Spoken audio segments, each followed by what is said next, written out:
First, they invade my homeworld, lay it in ruins. Then they plan to give it away like some meaningless praise. We Nimbilla are proud beings, not tunnel filth. We're not fit to serve any would-be master.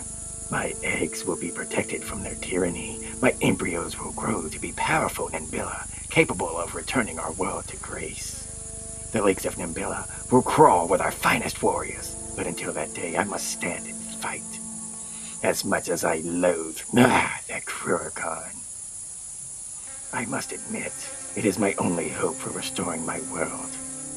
For all my pride and bolstering, it is indeed a sobering fact that my kind have dwindled in power and size. Though those fleshy apes have annihilated most of my planet, many of our bioblades and armor will remain with these. I will build a weapon capable of reclaiming my homeland. The bioblade rotating pulsar rifle will attach to the base of the 3-chamber attack module, which will be covered in epidermal scales coated in omega keratin. My weapon will blend in with its homeworld, being able to use land and lake alike to assault our enemies. Ectothermal plasma will flow through my weapon, making it able to function without having to gain additional energy. The few remaining amniotic egg chambers will have left will not be threatened. Travel across my precious Nimbilla has become difficult. Muscles in my chest wall are used to compress the lungs, allowing me to breathe. Therefore, I must hold my breath while moving. The pain will be worth it when Nimbilla spawns once more.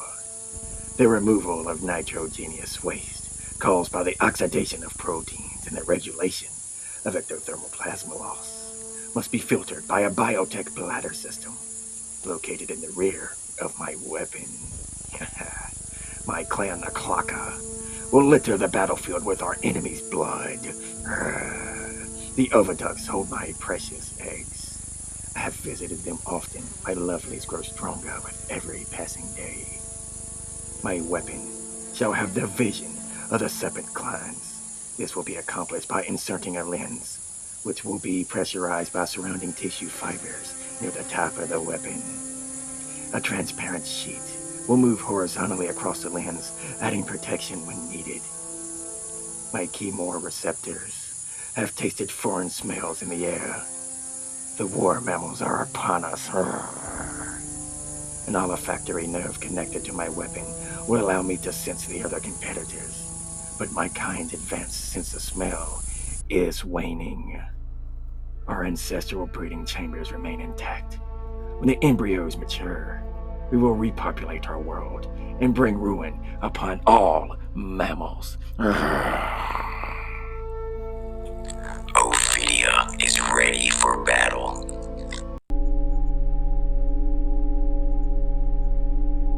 Translated into human English for convenience. Sitting around a large rectangular base welded into an abandoned skyscraper, 6 creatures of almost indescribable disgust discuss their options of competing in the Cruorcon. Entangled, innumerable fleshy bladders, long and outreaching, burst open, revealing legions of wet, tin-like worm tendrils that lead to an external orifice that reveals resting just inside a small crustacean-like creature whose 8 legs twitch as tiny heads with pinchers rotate and squeak in unison. Beginning to vibrate, the creatures speak as one. We have invested this realm. Click. We must invest more. Click. This universe offers life. Click. Life that we must siphon. Click. The universe was laid. The foundation. Click. One that we may consume. Click. Our kind will consume all. Click. That is created. Click. By others. Click. Nimbilla. Click. Will be our host. Click. Our survival. Click. Depends on victory. Click. And the Cruorcon finishing. The creatures begin clamping down on the orifice of the entangled bladder worm-ridden creatures they inhabit. The crustacean-like mites act as prosthetic organs, taking in nutrients from their host and using their feces to nourish them. We, Exiguar, click. Must reproduce, click.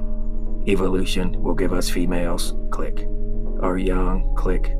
Our young will, click. Be our greatest weapons.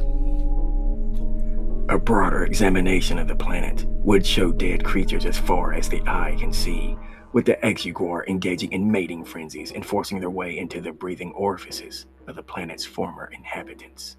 Our weapon will be our largest Exiguar, who will be impregnated with our young, who will infest the other combatants.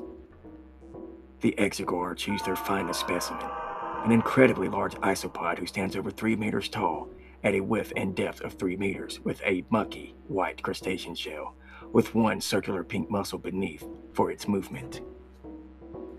Internally lies 4 androgenic glands to attract the tiny female nesting just beneath the isopod's shell, who feeds directly from the isopod's digestive tract. Insertion of the androgenic glands into the female's embryos will allow the creature to change the sex of their offspring at will.